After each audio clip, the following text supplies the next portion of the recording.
Welcome to పూరాలుక్.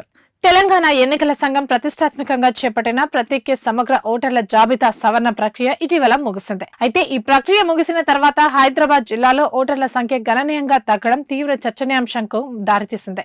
Hyderabad ఓటర్ల గణాంకాలు చూస్తే సర్కు ముందు మొత్తం ఓటర్ల సంఖ్య 47,35,315. అందులో ప్రస్తుతం డిజిటలైజ్ అయినవి 27,76,624. లభ్యం కాని ఓటర్ల వివరాలు 19.5 లక్షలు. తగ్గిన ఓట్ల శాతం 41.11%. రాష్ట్రంలోని మిగతా జిల్లాలతో పోలిస్తే ఒక్క హైదరాబాద్ జిల్లాలోని రికార్డు స్థాయిలో 41.11% ఓట్లు తగ్గాయి. సుమారు 19,41,000 ఓట్లు ప్రస్తుతం అన్కలెక్టబుల్ లేదా తొలగింపు ముప్పు జాబితాలోకి వెళ్లాయి.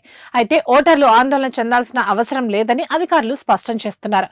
ఇప్పుడు తగ్గినట్టు చూపిస్తున్న ఓట్లను శాశ్వతంగా తొలగించలేదని తేల్చి చెప్పారు. అభ్యంతరాలకు ఈ నెల 15 నుంచి సెప్టెంబర్ 16 వరకు గడువు ఉందని అధికారులు స్పష్టం చేశారు. నగరంలో ఐటీ ఉద్యోగులు తరచూ ఇల్లు మారే వారి సంఖ్య ఎక్కువగా ఉండటం, అలాగే గ్రామాలు, నగరం రెండు చోట్ల ఓట్లు ఉండి ఇక్కడి సర్ ఫారాలు సమర్పించకపోవడం ఇందుకు ప్రధాన కారణాలని తెలుస్తోంది.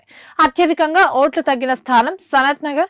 ఇక్కడ ఏకంగా 45.68%తో దాదాపు 1,16,000 ఓట్లు తగ్గే ముప్పు ఉంది. ముషీరాబాద్ లో డిజిటలైజేషన్ అయినవి కేవలం 53.52% మాత్రమే పూర్తయ్యాయి.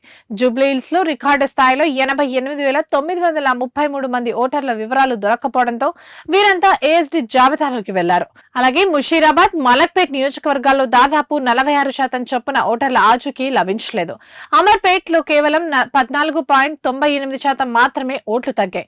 దాదాపు 85% మంది ఓటర్లు విజయవంతంగా సర్ ఫారాలను సమర్పించారు. ఈ నెల 17న అధికారిక ముసాయిదా జాబితా విడుదల కానుంది. అప్పుడే ప్రతి పోలింగ్ బూత్ వారీగా ఖచ్చితమైన వివరాలు బయటకు రానున్నాయి.